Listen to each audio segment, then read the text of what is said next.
ایک بندہ خواب غفلت کا شکار ہوتا ہے، دل سوتا ہے، آنکھیں جاگتی ہیں، اللہ تعالیٰ اس کے ساتھ خیر کا ارادہ کرتا ہے، حی علی الفلاح کی صدائیں اس کے کانوں سے ٹکراتی ہیں، اسے نجات و کامیابی کی پکار سنائی دیتی ہے، یکایک وہ اپنی نیند سے بیدار ہو جاتا ہے، خواب غفلت کی چادر اٹھا کر پھینک دیتا ہے، غفلت کی مدہوشی ٹوٹ جاتی ہے، اللہ کی طرف اور اللہ کی جنت کی طرف سفر کے لیے کمر کس لیتا ہے۔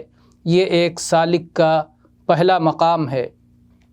خواب غفلت کا خاتمہ ہوا، بیداری ملی، دل میں ایک نور روشن ہو گیا، اللہ کی ظاہری اور باطنی نعمتوں کا مشاہدہ ہونے لگا۔ جس قدر بیداری بڑھتی جاتی ہے، اللہ کے انعامات کی عظمت و کثرت نگاہوں کو خیرہ کرتی ہے۔ اللہ کی نعمتوں کا شمار ناممکن ہے، یہ تو بے حد و حساب ہیں، کیا کوئی ان کی قیمت ادا کر سکتا ہے؟ کیا بلا کسی حق کے ان نعمتوں کا مسلسل ملتے رہنا عظیم الشان احسان نہیں؟